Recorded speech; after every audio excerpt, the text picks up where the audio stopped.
Good morning students. आज आपको the Mughal empire के बारे में पढ़ाएंगे।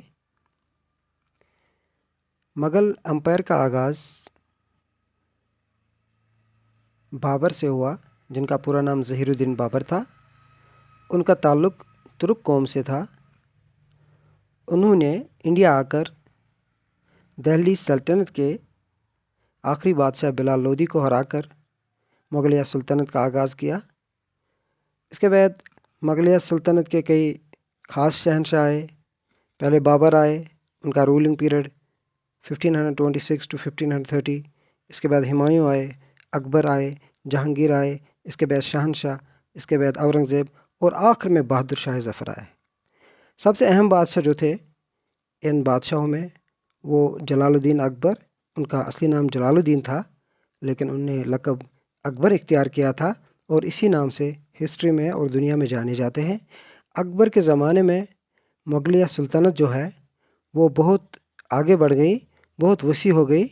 आप इस नक्शे में देख सकते हैं कि इसमें पहले आज का जो इंडिया है वो दिखाया गया है, और दूसरा है कि मुग़लिया सल्तनत का एक्सटेंट कहाँ था। तो अफ़गानिस्तान, पाकिस्तान, ये सारे इलाके मुग़लिया सल्तनत में शामिल थे। अब अहम क्या फैक्ट्स इसमें रिमेंबर करने हैं हमको, क्योंकि सवालात पूछे जा सकते हैं। तो ये कुछ अल्फाज हैं, इनके मीनिंग आगे दिए गए हैं। मनसब का मतलब है रैंक। मंगोल एक उज़्बक थे। सिसोड़ी राजपूत मेवार, राठौर राजपूत मरवार, नूर जहाँ जहांगीर की बीवी का नाम था, और सूबेदार उस ज़माने में गवर्नर को कहते थे।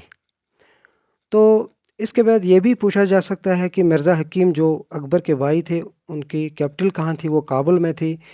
5 डेकन्स सल्तनत जो थी वो क्या थी। ज़ात का मतलब क्या था। ज़ात का मतलब होता था रैंक, और सवार का मतलब होता था कि कितने घोड़े एक जागीरदार के पास हो सकते हैं। इसी तरह अबुल फजल के बारे में है, जो एक बार अकबर का दरबारी था। अब ये भी एक फैक्ट है कि पानीपत, लाहौर, दिल्ली ये उस वक्त अहम प्रोविंसेस थे मुग़लों के दौर में। फिर जागीरदार हुआ करते थे। जागीरदारों को सैलरी नहीं दी जाती थी, उनको ज़मीन दिया जाता था। मनसबदार उनकी रैंक होती थी, उनको फिर ज़मीन दिया जाता था, और ज़मीन का टैक्स उनकी तनख्वाह होती थी। इसी तरीके से ज़मींदारों का उस दौर में बहुत रोल रहा। वो लोगों से टैक्स लेते थे, और वो टैक्स फिर वो गवर्नमेंट को अदा करते थे। तो दरअसल ये दरमियानदारी का काम करते थे। इसी तरीके से अकबर ने ये किया कि उसने सभी मजहबी रहनुमाओं को बुलाया, उनसे बात की, और उनसे कहा कि हम सब अमन के लिए आगे बढ़ेंगे। तो उन्होंने सुलह कुल यानी यूनिवर्सल पीस के लिए काम किया, और इसी ड्राफ्ट पर अमल किया। इसी तरीके से मुग़ल जो है वर्ड, दरअसल ये मंगोल की एक डेरिवेटिव फॉर्म है। हालांकि मुग़लों को खुद मुग़ल कहना पसंद नहीं था, लेकिन लोग ज़्यादातर उन्हें मुग़ल कहते थे। खुद वो अपने आप को, चूँकि वो तैमूर की औलाद से थे, लिहाजा वो अपने आप को तैमूरी कहते थे।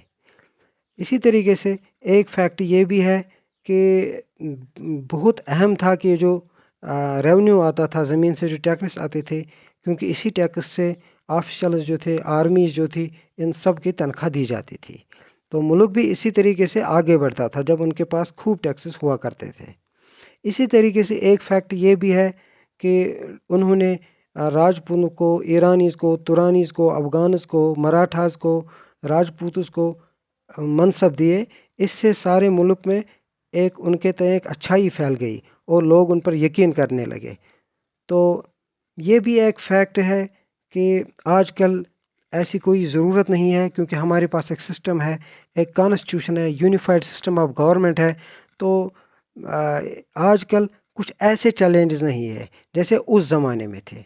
तो ये अकबर की दानाई थी कि उसने इस ज़माने में भी ये इख्तियार किया।